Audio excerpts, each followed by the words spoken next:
하나님 말씀은 열왕기하 25장, 오늘 마지막 장이 되겠습니다. 25장 1절로 봉독합니다. 시드기야 제9년 열째 달 10일에 바벨론의 왕 느부갓네살이 그의 모든 군대를 거느리고 예루살렘을 치러 올라와서 그 성에 대하여 진을 치고 주위에 토성을 쌓음에 그 성이 시드기야 왕 제11년까지 포위되었더라. 그의 넷째 달 9일에 성중에 기근이 심하여 그 땅 백성의 양식이 떨어졌더라. 그 성벽이 파괴됨에 모든 군사가 밤중에 성벽 사이 왕의 동상 겸 문길로 도망하여 갈대아인들이 그 성읍을 에워쌌으므로 그가 아라바 길로 가더니 갈대아 군대가 그 왕을 뒤쫓아가서 여리고 평지에서 그를 따라잡음에 왕의 모든 군대가 그를 떠나 흩어진지라. 아멘. 참 유다 왕이 마지막이 참 비겁한 모습을 보이네요. 한 나라의 군주가 도망을 가다가 적장에게 붙잡혔습니다. 제일 비굴한 모습이죠. 나라의 왕은 모든 백성들을 위해서 자기가 대신 죽어줄지언정 백성들은 내팽개 쳐놓고 자기만 살겠다고 도망치는 이런 모습, 가장 비열한 모습입니다. 모든 백성들은 평소에 자기를 위해서 희생을 하고 봉사를 하고 모든 힘을 다 쏟았습니다. 그런데 위기가 되니까 그 백성들 다 내버리고 자기만 살겠다고 도망을 가요. 차라리 미리 항복을 하든지, 차라리 백성을 조금이라도 살릴 마음이 있었다면 차라리 항복을 하든지. 지금 무려 제9년 열째 달에 느부갓네살 왕이 쳐들어왔는데 제11년까지 포위가 되어 있었다고 그랬죠. 3년간이나 포위되어 있었습니다. 3년 동안 돌파할 방법도 못 찾으면서 항복도 안 하고 도대체 무슨 배짱으로 그렇게 살았습니까? 계속 자기 살궁디만 했습니까? 결국은 나라를 내팽개치고 자기만 살겠다고 도망가는 그러한 비열한 왕, 그런 왕이었기에 결국은 나라가 무너지고 맙니다. 그 직전에 보니까, 그 직전 24장 19절에 보니까 그가 여호야김의 모든 행위를 따라 여호와 보시기에 악을 행한지라. 여호와께서 예루살렘과 유다를 진노하심이 그들을 그 앞에서 쫓아내실 때까지 이르렀더라. 시드기야가 바벨론 왕을 배반하니라. 이렇게 말합니다. 시드기야가 누굽니까? 바벨론이 세운 왕이에요. 바벨론이 왜 시드기야를 세웠습니까? 그 앞선 왕 여호야김과 여호야긴이 바벨론의 뜻을 거역을 했어요. 원래 여호야김은 애굽이 세운 왕이죠. 애굽이 세운 왕인데 처음에는 바벨론이 이 유다에 대해서 굉장히 우호적이었습니다. 옛날부터 바벨론과 유다는 굉장히 친밀했어요. 그래서 그 선대왕 요시야 같은 경우, 히스기야 때는 뭐 왔다 갔다 했었고요. 요시야 왕 때는 바벨론을 돕는답시고 애굽이 아수르를 도우러 올라올 때 그걸 가로막다가 죽기까지 했잖아요. 그랬으니까 그 사실을 알지요, 바벨론이. 그래서 유다를 바벨론이 해칠 마음을 먹지는 않았습니다. 처음부터 그렇게 먹지는 않았는데 예, 애굽이 어쨌든 요시아를 죽이고 그리고 자기의 꼭두각시 왕을 세웠잖아요. 그 꼭두각시 왕이 여호야김입니다. 그렇게 세웠는데 바벨론이 애굽을 쳤습니다. 그래서 애굽을 물리치고 난 다음에 애굽에 복속되어 있던 유다 왕에게 와가지고 애굽과의 동맹을 끊고 그리고 이제부터는 우리를 섬겨라. 그래서 처음에는 그 여호야김도 그렇게 하기로 했지요. 그렇게 해서 여호야김 8년째 되던 해까지 이 바벨론이 봐줬습니다. 처음에 봐줬어요. 그래가지고 여호야김을 분명히 애굽과 동맹을 맺었음에도 불구하고 애굽이 세운 왕임에도 불구하고 처음에는 바로 갈아치우지 않았어요. 그런데 이 여호야김이 계속해서 애굽의 지령을 받고 쉽게 말하면은 바벨론을 배반을 하는 거예요. 그래서 한번 올라왔죠. 그때 올라온 때가 주전 605년입니다. 주전 605년에 올라와가지고 그때 왕족들을 좀 잡아갔습니다. 그리고 왕을 여호야긴으로 그러니까 여호야김을 폐위시키고 그리고 여호야긴을 세웠습니다. 이때부터 시작해가지고 이제 이제 바벨론이 된 거죠. 됐는데 그의 아들 여호야긴이 또 얼마 안 가서 또 배반을 하는 겁니다. 그러니까 이 느부갓네살이 화가 나가지고 다시 올라와가지고 여호야긴이 다시는 배반을 하지 못하도록 여호야긴을 잡아갑니다. 잡아가고 그때 왕족들도 많이 잡아갔어요. 왕족들뿐만 아니라 쓸만한 기술자들 다 잡아갔어요. 다시는 반항을 하지 못하도록. 그러니까 처음부터 바로 잡아간 건 아니에요. 처음에는 왕족들 몇 사람, 그때 잡아간 사람 중에 다니엘이 있습니다. 1차 포로 잡아갈 때 다니엘을 비롯한 왕족들 몇 명 잡아갔어요. 그 왕족들은 어떤 면에서 잡아가려고 잡아간 게 아니라 일종의 보험이죠.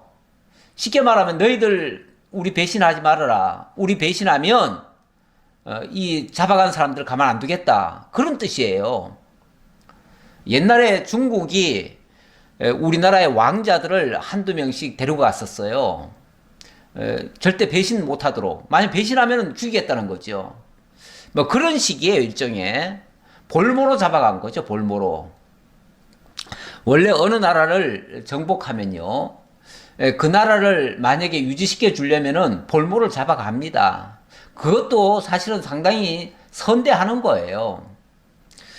그런데 이 여호야김마저 그렇게 배신을 하니까 도저히 안 되겠다. 이제 여호야긴 이제 그 대는 끊어버리고 너희 대는 안 되겠다. 그래가지고 여호야김과는 배다른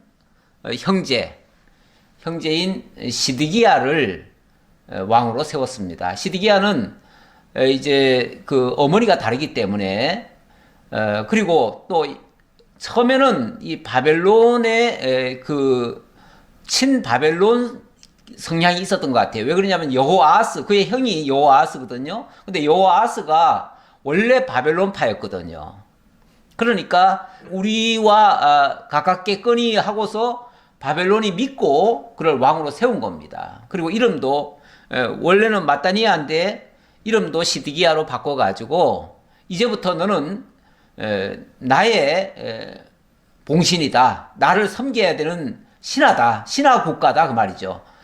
이 유다는 이제 우리의 신하 국가다. 그러니 너는 이제 우리를 섬겨야 된다. 이렇게 하고 왕으로 세웠습니다. 세웠는데 이 시드기야가 어떻게 행하는가? 아까 보니까 여호야김의 모든 행위를 따라 여호와 보시기에 악을 행했다. 아니 시드기야가 바벨론파라고 해서 세웠는데 여호야김을 따라갔다는 말은 여호야김이 애굽파가 됐잖아요. 그러니까 애굽파가 됐다 그 말이에요. 이렇게 그게 배신이죠. 그게 이제 바벨론을 배반했다는 거죠. 그렇게 해서 아, 이놈들도 안 되겠구나. 그러니 이제 어찌 보면 왕자들이 하나씩 하나씩 다 세워봤는데 다 아닌 거예요. 다 아니니까 이번에는 아예 바벨론이 큰 결심을 했습니다. 결심을 해가지고 이놈들은 고쳐 쓸 놈들이 아니다.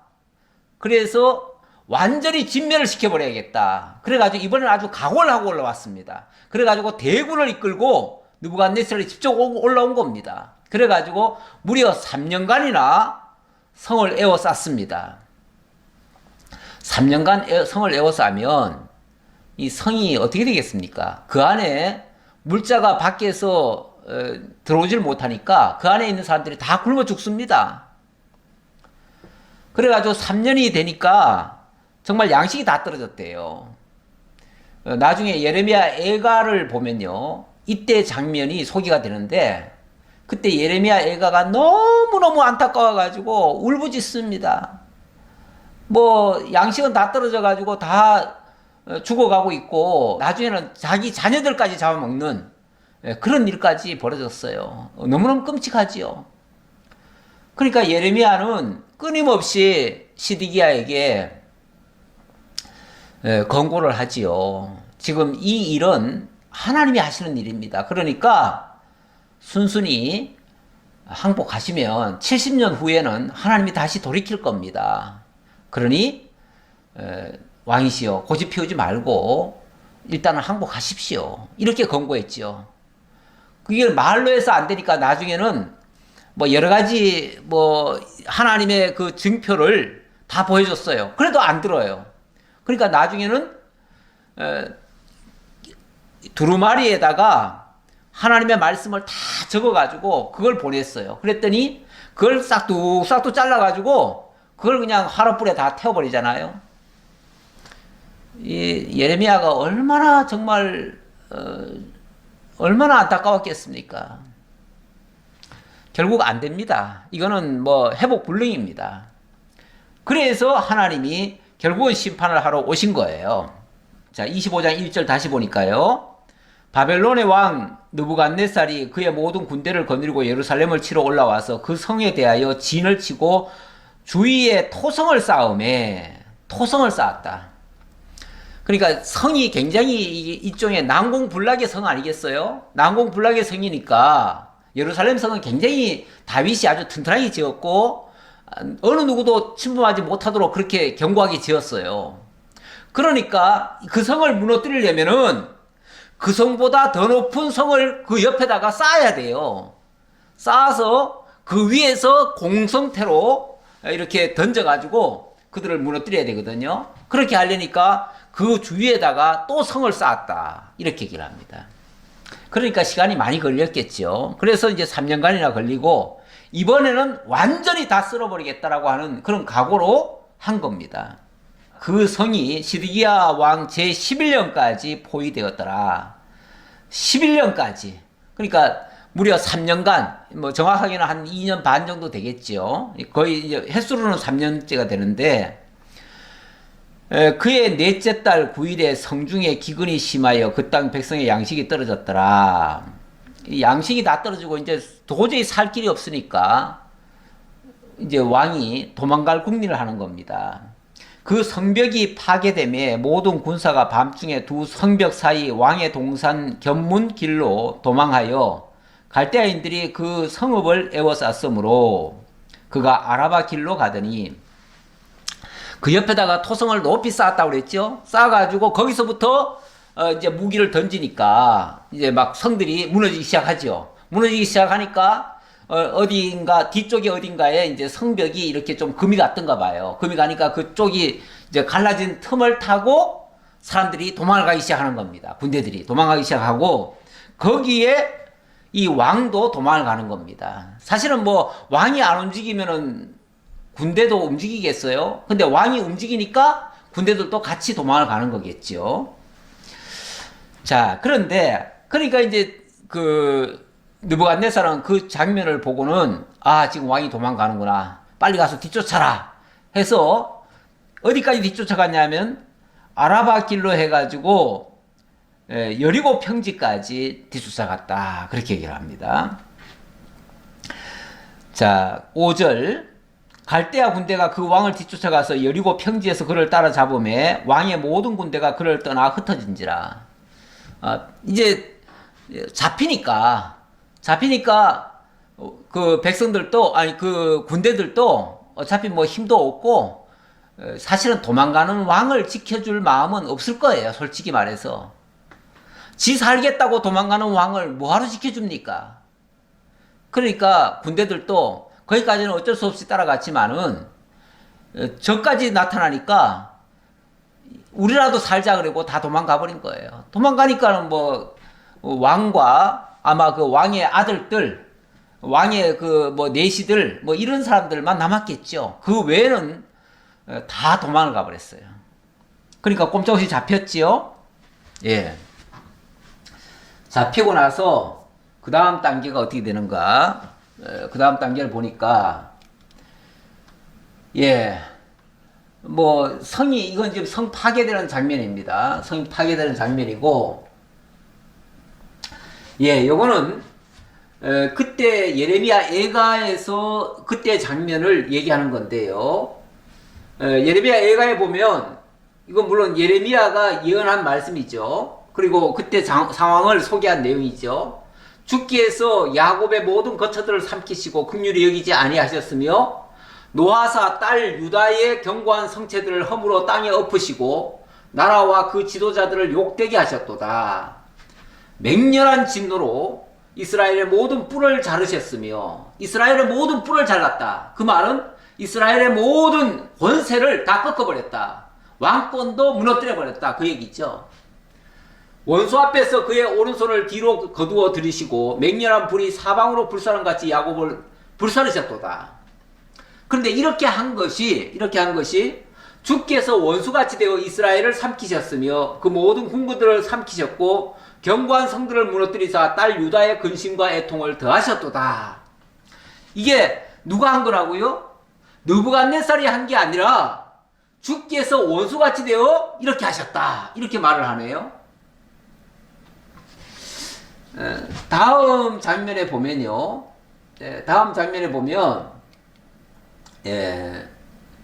이렇게 하신 것이 여호와께서 하셨대요. 여호와께서 하셨고 느부갓네살이 여호와의 내 종이라고 이렇게까지 얘기를 합니다. 하나님은 느부갓네살을 내 종이라고 하시면서 하나님이 느부갓네살을 동원해서 유다를 이렇게 삼키셨다 그 말이에요. 그러니까 이거를 뭐 느부갓네살이 너무 나쁜 놈이라서 이렇게 했다 이렇게만 볼 것은 아니다. 오히려 유다가 스스로 자기를 해하는 이런 일을 했기 때문에 하나님께서 그들을 심판하신 거다 그 말이에요. 자, 그들이 왕을 사로잡아 그를 리블라에 있는 바벨론 왕에게로 끌고 가매 그들이 그를 신문하니라. 결국 왕이 잡혔습니다. 잡혀가지고 어디로 갔냐면은 이 바벨론 왕 앞으로 끌려갔어요. 끌려가니까 그들이 시드기야의 아들들을 그의 눈앞에서 죽이고 시드기야의 두 눈을 빼고 노사슬로 그를 결박하여 바벨론으로 끌고 갔더라. 너무너무 비참한 상황입니다. 최악입니다. 최악의 상황으로 치닫게 되었습니다. 살겠다고 도망을 갔는데 사는 게 아니고 이거는 죽기보다 더 못한 겁니다. 그렇잖아요. 왕을 잡아다 놓고 왕이 보는 앞에서 그의 왕자들을 다 죽여버립니다. 그 왕자들이 아직은 어릴 거 아니겠어요? 그 어린 왕자들을 눈앞에서 다 죽여버려요. 부모 입장에서 눈앞에서 자식들이 죽어가는 모습을 생생하게 봐야 된다? 이거는 자기가 죽는 것보다도 더 고통입니다. 이런 장면을 보여주고 이제 다 봤지? 다 봤으면 이제 너 눈은 더 이상 쓸데없어. 그러니까 그 눈을 뽑아버립니다. 두 눈을 뽑아버리고 그리고 나서는 몸을 쇠사슬로 꽁꽁 묶어가지고 마치 굴비를 엮어가지고 끌고 가듯이 바벨론으로 끌고 갑니다.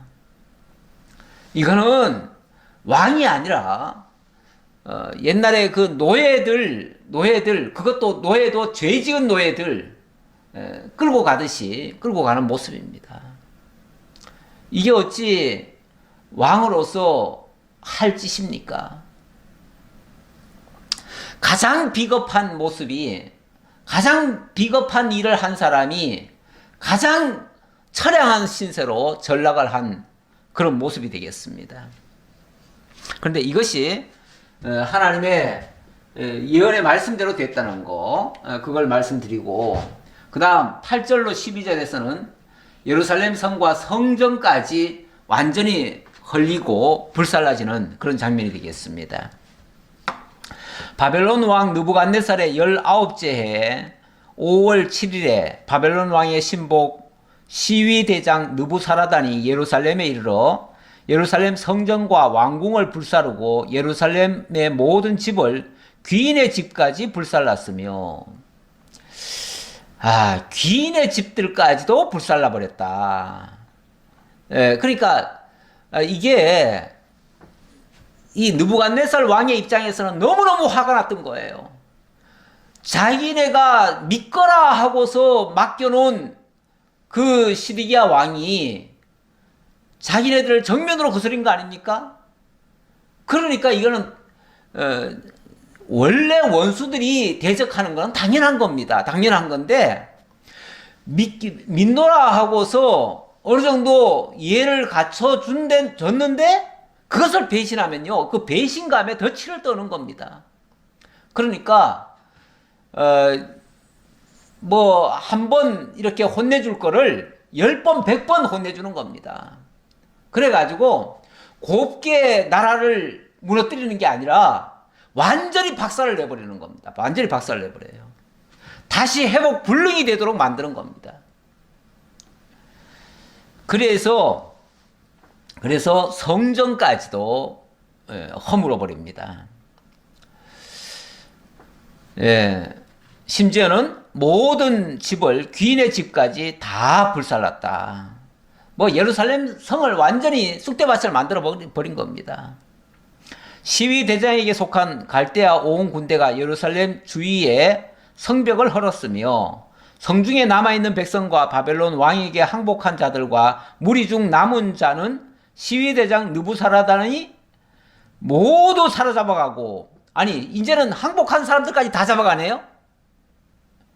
늦었다는 거죠. 더 이상 늦었다는 거죠. 진작 좀 항복을 했으면 차라리 아마 이렇게 무자비하게 죽이지는 않을 겁니다. 그런데 이제 더 이상은 관용 없다 그 말이죠. 자, 그렇게 하고 시위대장이 그 땅에 비천한 자를 남겨두어 포도원을 다스리는 자와 농부가 되게 하였더라. 오히려 비천한 자들, 아마 그동안 유대인들 입장에서는 대접도 못 받고 저 하층민으로서 천하게 살았던 사람들, 그 사람들만 남겨놨어요. 왜냐하면 원래 아무리 몹쓸 땅이지만 그냥 내버려두면요 진짜 완전히 못쓰게 되어집니다. 그래서 최소한 농사 짓는 사람이라도 남겨둬야 그 땅이 유지가 됩니다. 땅이라고 하는 것도 가꾸지 않으면 쓸모가 없어지거든요. 그래서 농사 짓는 사람을 남겨둬가지고 그들로 하여금 농부가 되게 했다. 포도원 가꾸면서 농사 지어가지고 바벨론에 조공 바치도록 이렇게 했겠죠. 예. 자, 그렇게 하고 13절입니다. 여기서 그치지 않습니다.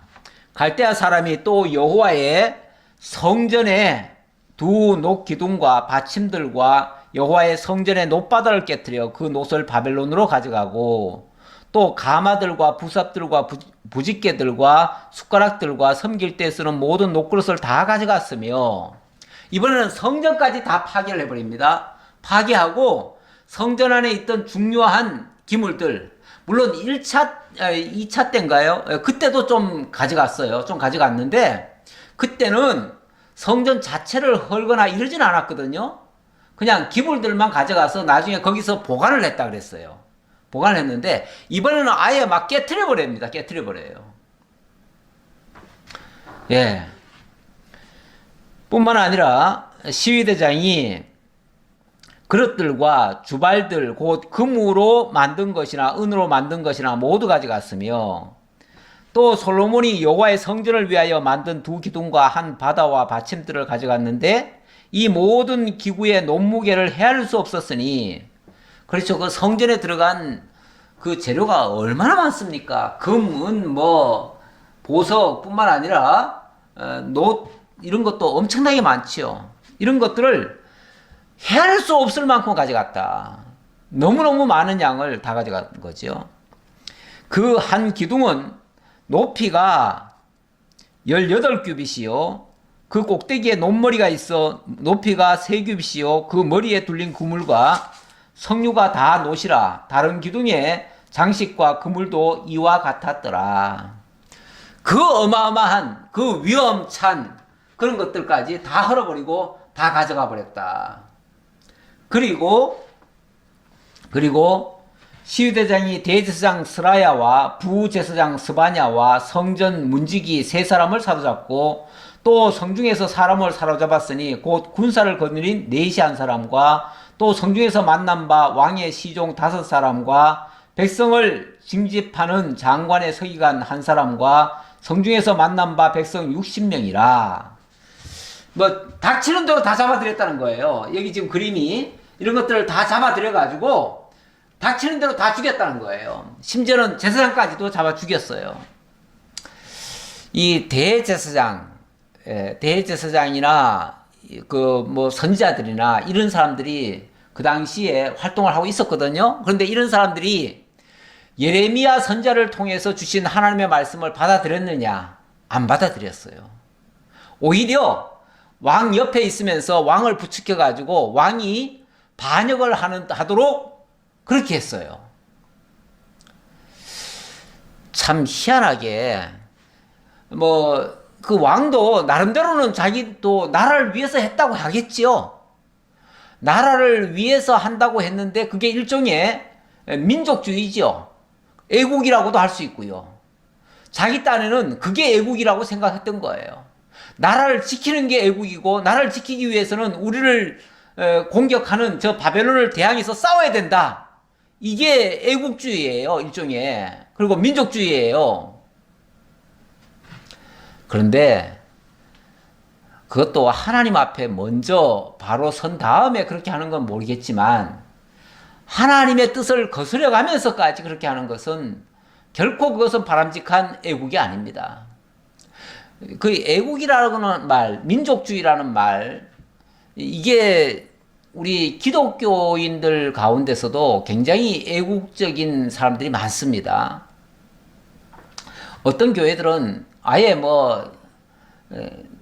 교회 앞에다가 태극기 걸어놓고 또 강단에도 태극기 걸어놓고 국가의 국가의 절기 같은 것도 지키고 이렇게 하죠. 예를 들어서 3.1절이라든지 어떤 광복절이라든지 이럴 때는 아주 특별한 날로 그렇게 이제 기념을 하고 그렇게 하지요. 아니 애국한다는 게 나쁜 것만은 아닙니다. 하지만 하나님의 뜻도 모르고 무조건 이 나라를 지키는 게 마치 신앙을 지키는 것이고 그게 바르게 하는 것처럼 생각한다면 이건 지나친 민족주의가 되는 거죠. 지나친 민족주의가 돼버리면은 하나님 앞에는 사실은 옳지 않을 수가 있습니다. 사실 우리가 이 땅에 살아 있으니까, 우리가 지금 대한민국에 살아 있으니까 당연히 대한민국을 위해서 헌신하고 봉사하고 전쟁이 나면은 싸워야 되고 그렇습니다. 그렇기는 하지만 전 세계적인 입장에서 본다면, 또 하나님의 입장에서 본다면 하나님은 어느 나라를 위해야 되겠습니까? 어느 한 나라만을 하나님은 위하시는 분입니까? 그렇지 않아요. 하나님은 전 세계에 있는 당신의 택한 백성들을 다 사랑하셔요. 그들을 예를 들어서 서로 싸우는 양 나라의 백성이 있다고 할지라도 그 양 나라의 백성을 하나님은 다 사랑하셔요. 그러니까 하나님은 이쪽 나라만 편 들 수가 없어요. 이쪽 나라 편도 들 수가 없는 거예요. 그러니까 이쪽 나라 믿는 사람들은 당연히 자기네 나라를 위해서 싸우려고 하고, 이쪽은 마찬가지로 또 자기네 나라를 위해서 싸우려고 하지요. 그러면은 어느 게 정입니까? 어느 게 부가 되겠습니까? 어느 게 옳고 어느 게 그릅니까? 사실 하나님의 입장에서 봤을 때는 어느 것도 옳은 건 아닙니다. 솔직히 말해서 백성들은 이 나라든 저 나라든 하나님 잘 믿게 하고 자유가 있고 평안이 있고 정말 억압하지 않고 정말 자유로운 가운데서 하나님 잘 믿는 게 최고입니다. 그렇지 않겠어요? 어느 나라가 최고가 아니라 그런 자유롭게 하나님을 섬기는 나라가 있다면 그게 제일 좋은 나라 아니겠어요? 당연히 그쪽 방향으로 가는 게 맞겠지요.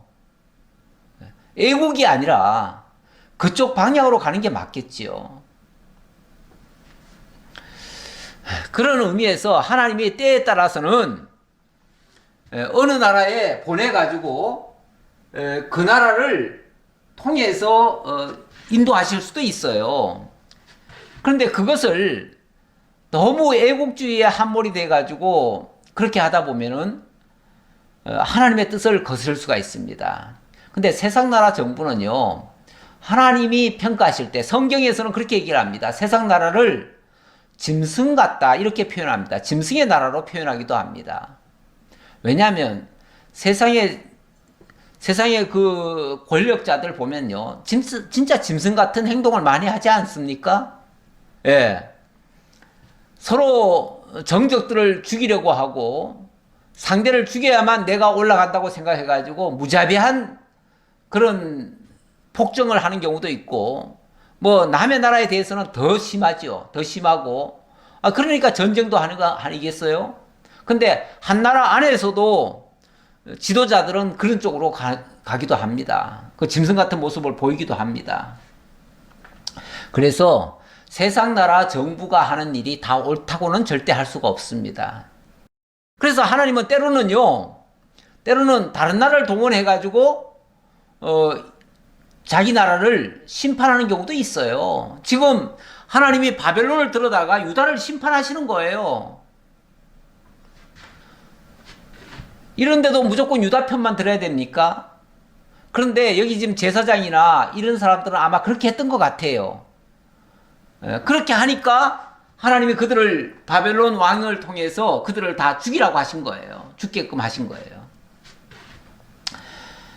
시위대장 느부사라단이 그들을 사로잡아 가지고 리블라 바벨론 왕에게 나아가며 바벨론 왕이 하마 땅 리블라에서 다 쳐 죽였더라. 이와 같이 유다가 사로잡혀 본토에서 떠났더라.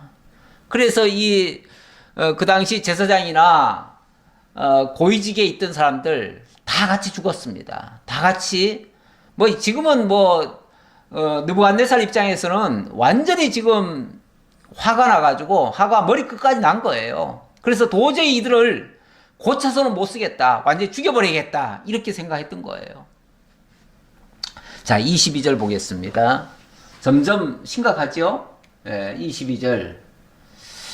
22절에 보니까 여긴 보니까 지금 이스마엘이 총독을 살해하고 애굽으로 도망갔다 그러는데, 이 바벨론이 이렇게 해가지고 쉽게 말하면은 유다의 모든 지도자들 다 죽여버린 겁니다. 다 없애버렸어요. 아니면 다 끌고 가든지, 끌고 가든지 아니면 다 죽여버렸어요. 그리고 나서 이제는 더 이상 여기에 왕을 세울 수는 없다. 그러니까 이제는 우리 말 잘 듣는 사람을 총독으로 보내야겠다. 총독이라고 하는 것은 그 바벨론의 직속에 들어가는 거죠. 그러니까 바벨론의 직접 명령을 받고 움직이는 거죠. 그러니까 바벨론에서 보낸 사람이에요, 총독은. 아까 같은 경우는 왕은 봉신왕이기나 하지만, 꼭두각시 왕이기나 하지만, 그래도 그 나라의 사람을 가지고 쓰게 한 거 아니겠어요? 그거는 굉장한 자비였어요. 그런데 이제는 아예 왕을 안 세웁니다. 안 세우고 이제는 총독을 보내겠다 해가지고 총독을 보냅니다. 보내는데 자, 22절 봅시다. 유다 땅에 머물러 있는 백성은 곧 바벨론 왕 느부갓네살이 남긴 자라. 왕이 사반의 손자 아이감의 아들 그달리아가 관할하게 하였더라. 예, 이거는 사실은 이 사람도 유대인이기는 한데 유대인이면서 친바벨론 파이죠. 친바벨론 파를 이 사람을 아예 총독으로 임명을 했습니다. 자, 그랬더니 모든 군대 지휘관과 그를 따르는 자가 바벨론 왕이 그달리아를 지도자로 삼았다함을 듣고 이에 느다니아의 아들 이스마엘과 가랴의 아들 요하난과 느도바 사람 다누메스의 아들 스라야와 마가 사람의 아들 야사니아와 그를 따르는 사람이 모두 미스바로 가서 그달리아에게 나아가매. 예, 그달리아를 그 바벨론이 총독으로 세웠다 하는 말을 듣고 거기에 사람들이 다 붕괴를 한 겁니다. 어떻게 우리 왕은 이제 폐위시켜버리고 이제 우리는 이제 왕 제도가 이제 없어진 거죠? 왕을 없애고 어떻게 총독을 보낼 수가 있느냐? 저 총독 우리 죽여버린다. 이러고 이스마엘이 이 앞장서 가지고 쉽게 말하면은 뭐 아직은 일종의 독립운동이나 마찬가지예요. 독립운동 같은 거예요.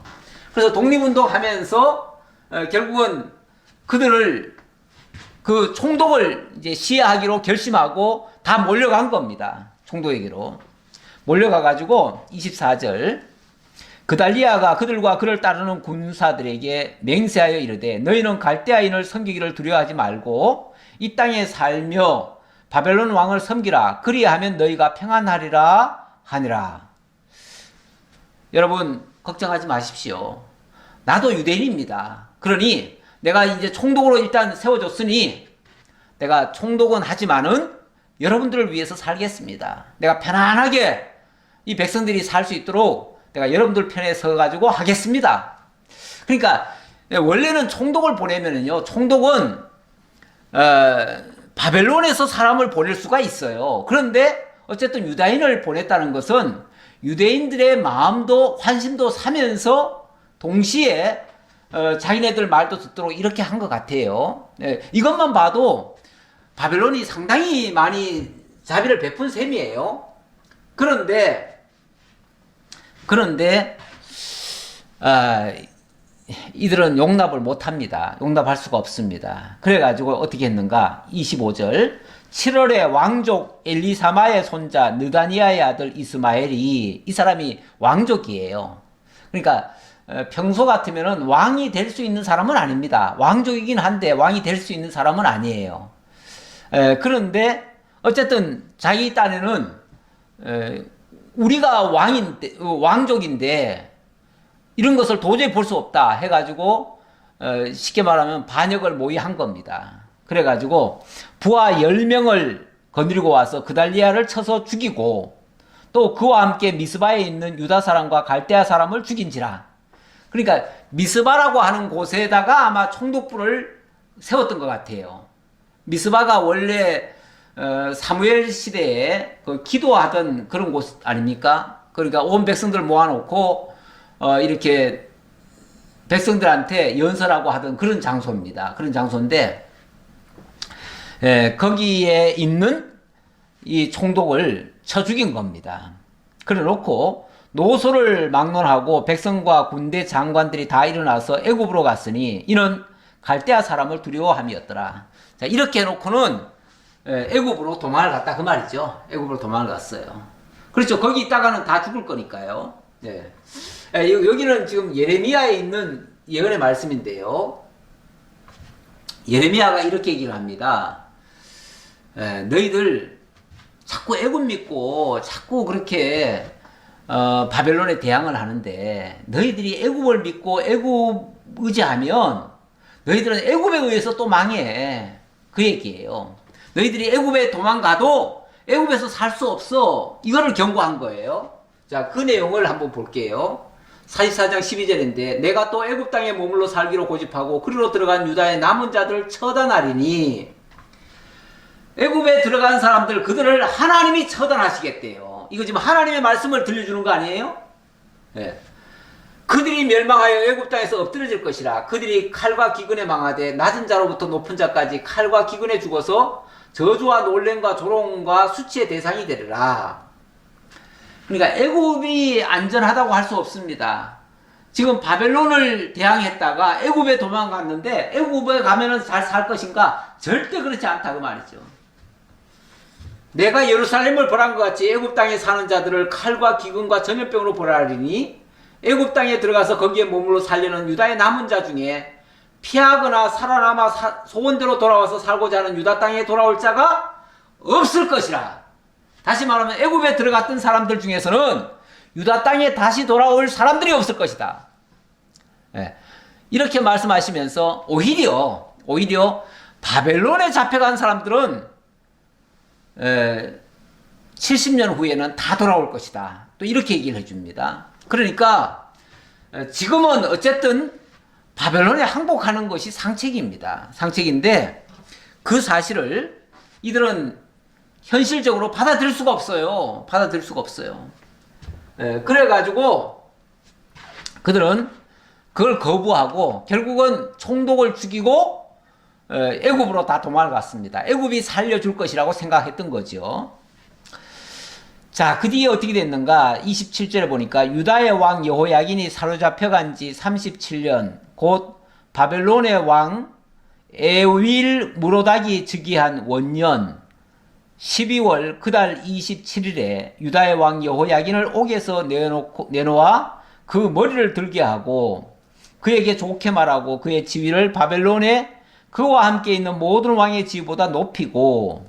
자, 조금 전에는 애굽으로 내려간 자들은 어떻게 됐는가? 그들은 다 망했다라고 얘기를 하고, 그러면은 바벨론으로 잡혀간 사람들은 어떻게 됐는가를 얘기하는데, 바벨론은 그 뒤에 바벨론에 잡혀간 지 여호야긴이 사로잡혀간 지 37년이라고 했으니까 여호야긴은 시드기야보다 11년 전에 잡혀갔거든요.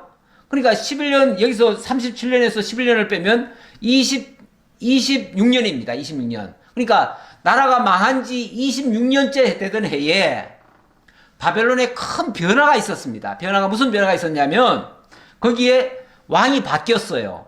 예. 왕이 바뀌고 나니까 에윌 무로닥이라고 하는 왕이 즉위하고 나서 곧바로 제일 먼저 한 일이 뭐냐면 유다에 사로잡혀 왔던 그 여호야긴 왕, 어려서 3개월밖에 못하고 사로잡혀 온 왕이 있잖아요. 어찌 보면 참 불쌍한 왕이죠. 그 불쌍한 왕을 이 왕이 특명을 내려요.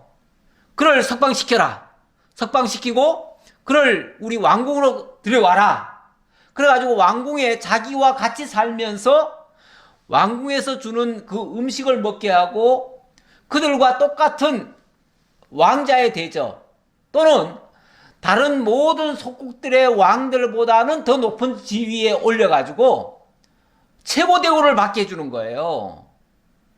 비록 잡혀간 나라의 왕이지만, 그리고 일찍이 왕이 폐위가 됐었지만 거기서 뭘 한다고요? 왕으로 인정을 해줘요. 왕으로 인정을. 이게 얼마나 놀라운 일입니까? 예. 그래가지고 유다의 왕 여호야긴을 옥에서 내놓아 그 머리를 들게 했다. 그 머리를 들게 했다. 이거는 회복했다 그 말이에요. 회복했다. 지금으로 말하면 감옥에 있는 사람 풀어도 주고 복권까지 시켜줬다. 그 말이에요. 복권까지. 왕으로서 대접을 해줬다 그 말이에요. 왕으로서. 원래 정치인들이 감옥에 갇히면요, 복권이 안 되면 그의 정치 생명 끝입니다. 끝인데 나중에 뭐 좀 세월이 지나지만은 복권을 해주면요 다시 회복될 수 있는 길이 열리는 겁니다. 하나님께서 놀랍게도 바벨론에 의해서 괘씸죄로 잡혀간 이 여호야긴 왕이 거기서 복권이 됐어요. 정치적으로 복권이 됐어요. 쉽게 말하면 왕위를 다시 얻은 셈이에요. 그리고 28절에 보니까 그에게 좋게 말하고 그의 지위를 바벨론에 있는 그와 함께 있는 모든 왕의 지위보다 높이고. 이 바벨론은요 지금 전 세계를 상대로 해가지고 정복을 했잖아요. 정복을 하다 보니까 수많은 나라에서 왕들을 잡아왔어요. 잡아왔는데 그러다 보니까 그 중에 이 여호야긴은 그때 당시 아주 어렸잖아요. 어린 이 여호야긴도 참 불쌍하게 정말 참 신세 그렇게 하다가 끝날 줄 알았는데 복권을 시켰어요. 한 20여 년 후에.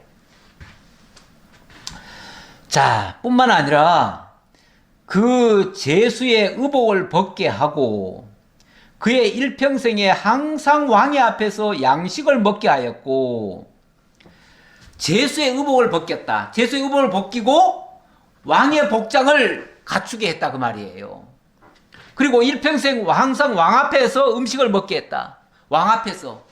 그러니까 왕 앞에서 음식을 먹었으니까 왕은 아니지만 왕자처럼 대접을 받은 거죠. 그 나라의 왕자처럼 대접을 받은 거죠.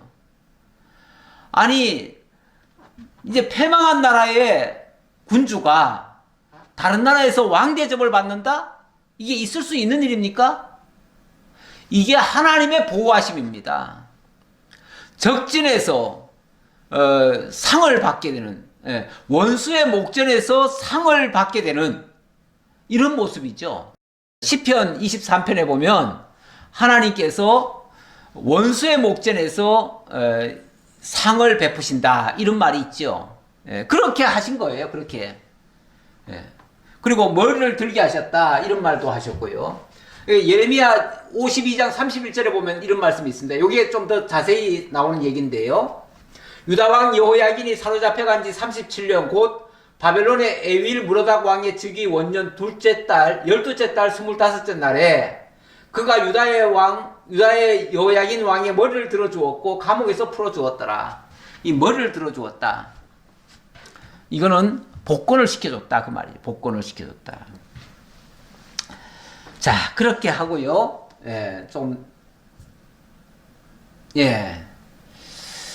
이렇게 하고 30절 그가 쓸 것은 날마다 왕에게서 받는 양이 있어서 종신토록 끊이지 아니하였더라.